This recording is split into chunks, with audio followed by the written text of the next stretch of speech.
মৰমৰ ছাত্ৰ-ছাত্ৰীসকল, তোমালোকক ক্লাছ 7ৰ লেচন নম্বৰ 2ৰ দ্বিতীয় পাৰ্টলৈ স্বাগতম জনাইছোঁ।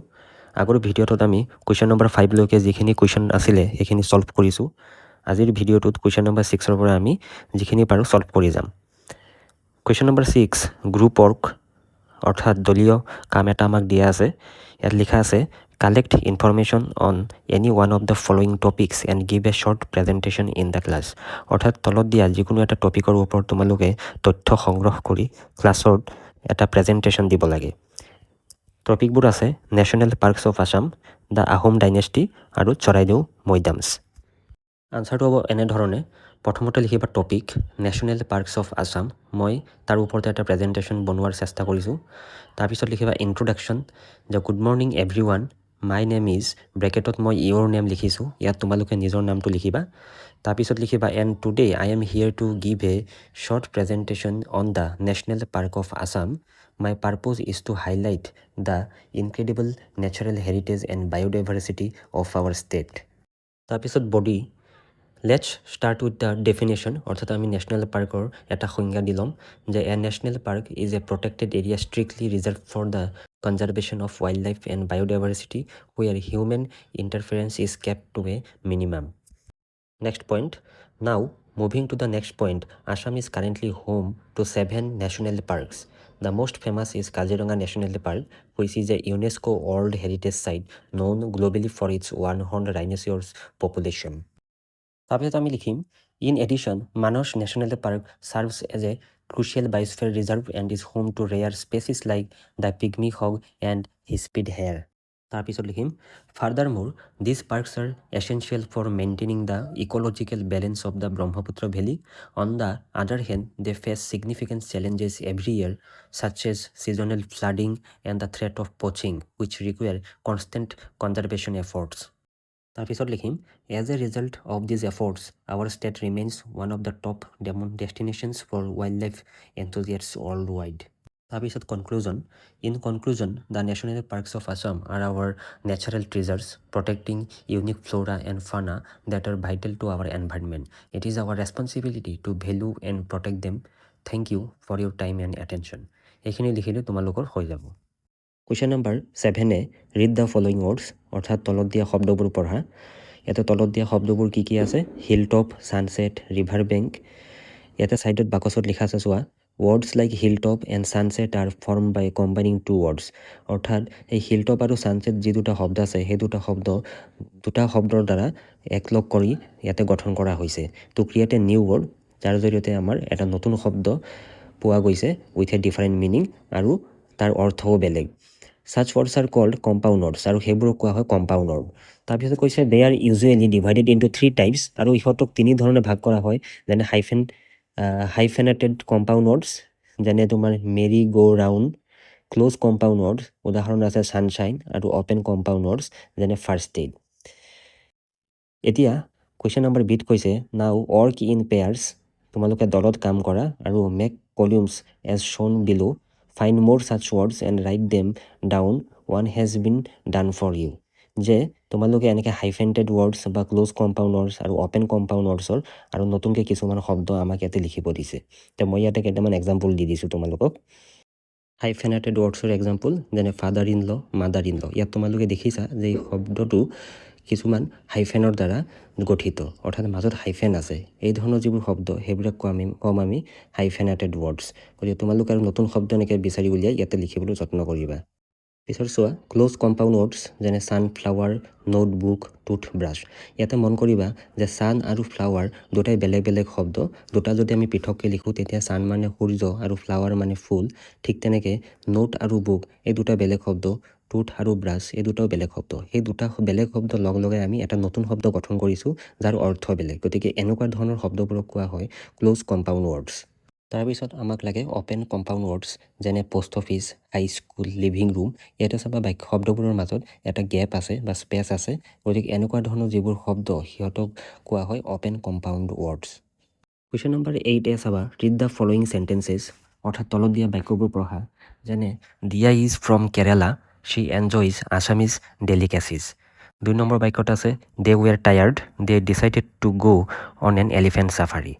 তাৰপিছত কৈছে in both pairs of sentences above the two ideas contrast with one another, অৰ্থাৎ এটাৰ সৈতে আনটোৰ সংযোগ আছে। গতিকে Diya's origin and her food preferences being tired and decision to go' on an elephant safari. We can rewrite this sentences using all the' and হাউএভাৰ, অৰ্থাৎ আমি এই বাক্য দুটাক কি কৰিব পাৰোঁ, অল দ' আৰু হাউএভাৰ লগাই নতুনকৈ আকৌ বাক্য দুটা গঠন কৰিব পাৰোঁ। ইয়াৰ তলত কৈছে when two complete sentences are joined using a connector, অৰ্থাৎ যেতিয়া দুটা সম্পূৰ্ণ বাক্য এটা কানেক্টৰ লগাই সংযোগ কৰা হয় বা জইন কৰা হয় তেতিয়া কি হয়, এ কম্পাউণ্ড চেণ্টেন্স ইজ ফৰ্মড, তেতিয়া এটা কম্পাউণ্ড বাক্য গঠন হয়। তলত দুটা এক্সাম্পল দি আছে চাবা, হাৰ knee was hurt she won the game. ইয়াতে আমাৰ দুটা বাক্যই পৃথক বাক্য, এই দুটা বাক্যক কি কৰা হৈছে, অলদ' লগাই এটা কৰা হৈছে যাক কোৱা হ'ব কম্পাউণ্ড চেণ্টেন্স। ইয়াতে লিখিছে although' her knee was hurt she won the game. ঠিক তেনেকৈ তলৰ দুটা বাক্য দি আছে চাবা, the car was expensive they decided to buy it. ইয়াতো দুটা বাক্য বেলেগ সম্পূৰ্ণ বাক্য, এই দুটা বাক্যক একলগ কৰিছে কানেক্টৰ লগাই, আৰু কানেক্টৰটো হৈছে হাউএভাৰ। ইয়াত লিখিছে the car was expensive however they decided to buy it. এতিয়া চাবা কুৱেশ্যন নম্বৰ 8বিত আমাক লিখিছে ৰিড দ্য চেণ্টেন্সেছ গিভেন বিলো, আৰু তলত দিয়া বাক্যবোৰ পঢ়া, match them and write meaningful sentences using all the', আৰু সিহঁতক মিলাই লৈ অৰ্থযুক্ত বাক্য গঠন কৰিব লাগে অল দ' লগাই। তাৰপিছত কৈছে do not forget to make the necessary changes, যদি কিবা পৰিৱৰ্তন কৰিব লাগে আমি পৰিৱৰ্তন কৰিব পাৰিম। গতিকে ইয়াৰ আনচাৰ কেনেধৰণে লিখিম মই ইয়াত লিখিবলৈ চেষ্টা কৰিছোঁ। ইয়াতে চাবা যিকেইটা বাক্য দিয়া আছে আটাইকেইটা বাক্যই সম্পূৰ্ণ বাক্য, অৰ্থাৎ কমপ্লিট চেণ্টেন্স। এই বাক্যবোৰক আমি অল দ' লগাই দুটা পাৰ্টক একলগ কৰিম যাক কোৱা হ'ব কম্পাউণ্ড চেণ্টেন্স। ইয়াৰ আনচাৰ হ'ব এনেধৰণৰ, I do not like him although' he is honest, although' it was raining I went to play outside. তাৰপিছৰ বাক্যটো although' she was tired she finished her work on time, অৰ্থাৎ এই বাক্যবোৰ এতিয়া কি হৈ গ'ল, compound চেণ্টেন্সলৈ পৰিৱৰ্তন হৈ গ'ল। আগৰটোৰ দৰে এতিয়া যিবোৰ বাক্য দিয়া আছে সেই বাক্যবোৰ আমাক হাউএভাৰ লগাই কম্পাউণ্ড কৰিব দিছে। গতিকে ব'লা ইয়াৰ আনচাৰবোৰ কৰোঁ। ইয়াৰ আনচাৰবোৰ হ'ব এনেধৰণৰ, the movie was nice however I didn't like it, the question paper was easy however I made some mistake, she performed well in the dance competition however she was not feeling well. Question number 9-8 আমাক preposition কিছুমান বহুৱাব দিছে। গতিকে ইয়াৰ আনচাৰবোৰ হ'ব এনেধৰণৰ, the keys are in the drawer, কাৰণ চাবিবোৰ ড্ৰয়াৰত থকা বুলি কৈছে, যিহেতু ড্ৰয়াৰৰ ভিতৰত থকা বুলি কৈছে সেইকাৰণে ইয়াত ইন হ'ব। তাৰপিছত আছে the fan is dash our head, ইয়াতে হ'ব এবভ, কাৰণ ফেনখন আমাৰ মূৰৰ ওপৰত আছে, গতিকে ইয়াত আনচাৰ হ'ব above our head. Question number 3 the pencil is dash the table, অৰ্থাৎ ইয়াতে পেঞ্চিলটো টেবুলৰ ওপৰত থকা বুজাইছে, ইয়াতে হ'ব প্ৰিপজিশ্যন অন। তাৰপিছত the ball is dash the sofa, অৰ্থাৎ ইয়াতে হ'ব আণ্ডাৰ, কাৰণ বলটো সোফাৰ তলত থকা বুজাইছে। কুৱেশ্যন নম্বৰ 9বিত আমাক প্ৰিপজিশ্যন অফ টাইম বহুৱাবৰ কিছুমান খালী ঠাই দিছে। গতিকে ইয়াত হ'ব I will meet you at 6 o'clock, I read books during the holidays, the movie was released on Friday, she always prays before going to school. Question number 9Cত আমাক আৰু কিছুমান ব্লেংক চেণ্টেন্স দিয়া আছে, সেইবোৰত এপ্ৰপ্ৰিয়েট প্ৰিপজিশ্যন বহুৱাব লাগে। Question number 1ত দ্য এলিফেণ্ট চাফাৰী ষ্টাৰ্টেড, ইয়াত আনচাৰ হ'ব at dawn, we visited Charaideo in the afternoon. Next the flight landed on Monday morning, the rhino was hiding in the tall grass, the guide stood beside the madams while telling stories, the hotel is situated near the airport, the storks were nesting on the trees. Question number 10ত আমাক হাইপাৰবোলৰ বিষয়ে কোৱা হৈছে। Hyperbole মানে হৈছে এনেকুৱা কিছুমান শব্দ যিবোৰ আমি বাক্যত অতিৰঞ্জিত কৰিবলৈ ব্যৱহাৰ কৰোঁ। ইয়াতে হ'ব কুৱেশ্যন আছে আমাৰ চোৱা, I am so' happy I may ডেছ, অৰ্থাৎ ইয়াতে আমি লিখিব পাৰোঁ I am so' happy I may fly, যে মই ইমান সুখী যে মই উৰিব পাৰোঁ। অৰ্থাৎ মানুহে কেতিয়াও উৰিব নোৱাৰে যিমানে সুখী নহওক কিয়। গতিকে ইয়াত মনৰ ভাৱ অতিৰঞ্জিতভাৱে বা অধিক বেছিকৈ বুজাবলৈ ইয়াতে ফ্লাই শব্দটো ব্যৱহাৰ কৰা হৈছে। ঠিক তেনেকৈ তলৰ বাক্যটোত Chinmoy is the nicest person in the, ইয়াতে হ'ব ৱৰ্ল্ড, অৰ্থাৎ গোটেই পৃথিৱীৰ ভিতৰত চিন্ময় আটাইতকৈ ভাল মানুহ। গতিকে এনেকুৱাতো হ'ব নোৱাৰে যে গোটেই পৃথিৱীত ইমান মানুহ আছে তাৰ ভিতৰত যে অকল এজন মানুহে ভাল হ'ব।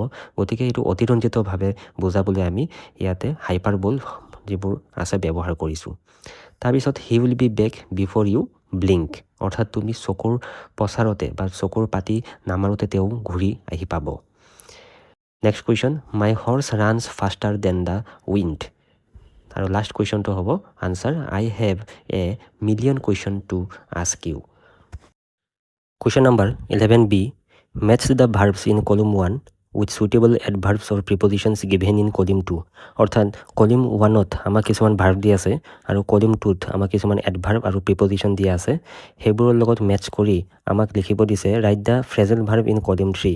কলম 3ত ফ্ৰেজেল ভাৰ্ব কিছুমান লিখিব দিছে। ইয়াৰ এক্সাম্পল 11A দিয়া আছে, তোমালোকে কিতাপত চাই ল'বা। মই ইয়াৰ কেইটা কৰি দিছোঁ। আমি যদি ফ্ৰেজেল ভাৰ্ব বনাব যাওঁ, ইয়াত আমি পাম look up, look for, take away, take off, put on, put out, এইবোৰ হৈছে ফ্ৰেজেল ভাৰ্ব। তাৰপিছত চোৱা question number 11C, now frame sentences of your own using any 5 of the phrasal verbs. অৰ্থাৎ এই ফ্ৰেজেল ভাৰ্ববোৰৰ যিকোনো 5টাৰে আমাক নিজাকৈ বাক্য সাজিব দিছে। ইয়াতে ধৰা এটা আমাৰ আছে লুক আফটাৰ। যদি আমি লুক আফটাৰেৰে বাক্য সাজোঁ, আমি লিখিব পাৰোঁ he looks after his elderly parents, এনেকৈ লিখিব পাৰোঁ। যদি আমি লিখোঁ পুটনৰ আমি লিখিব পাৰিম পুট অন ইয়'ৰ নিউ শ্বাৰ্টছ, এনেকৈ লিখিব পাৰোঁ। গতিকে তোমালোকে আৰু ট্ৰাই কৰিবা 2-এটামান। মই এইখিনি লিখি দিয়া নাই, জাষ্ট মুখেৰে কৈ দিলোঁ আৰু। Question number 14C, match the words with the correct vowel sound. অৰ্থাৎ তলত কিছুমান শব্দ দি আছে, সেইবোৰৰ কাৰেক্ট ভাৱেল চাউণ্ডৰ সৈতে লেফ্ট ছাইডৰ লগত ৰাইট ছাইড মিলাব লাগে। ইয়াতে চোৱা আনচাৰ হ'ব ফিটৰ লগত হ'ব hit, pour, door, part, heart, shirt, hurt, far, star, get, gate, wait, wet. মৰমৰ ছাত্ৰ ছাত্ৰীসকল, আজিৰ ভিডিঅ'টো মই ইয়াতে সামৰণি মাৰিছোঁ। এই ভিডিঅ'টোত মই যিমান পাৰোঁ তোমালোকৰ পৰীক্ষাৰ আহিব পৰা বা পৰীক্ষাৰ কাৰণে দৰকাৰী যিখিনি প্ৰশ্ন আছে তাৰ উত্তৰ বুজি পোৱাকৈ লৈ আহিবলৈ যত্ন কৰিছোঁ। আশা কৰোঁ তোমালোকে ভিডিঅ'টো ভাল পাবা। তাৰ মাজতো যদি কিবা নুবুজাকৈ থাকি গ'ল বা তোমালোকৰ কিবা আখুৱা থাকি গ'ল, তোমালোকে মোক জনাবা কমেণ্ট কৰি। মই তাৰ ওপৰত এটা নতুন ভিডিঅ' বনাই দিম। আৰু তোমালোকে আশা কৰোঁ মোৰ ভিডিঅ'বোৰ চাই ভাল পাই আছা। যদিহে ভাল লাগে মোৰ চেনেলটো ছাবস্ক্ৰাইব কৰি ল'বা এনেকুৱা ধৰণৰ ভিডিঅ'বোৰ পাই থাকিবলৈ। আৰু নেক্সট ভিডিঅ' সোনকালে লৈ আহিম লেচন নম্বৰ 3ৰ ওপৰত। তেতিয়ালৈকে চবে সুস্থ থাকা, ভালে থাকা আৰু ভালদৰে লিখা পঢ়া কৰি থাকা। ধন্যবাদ।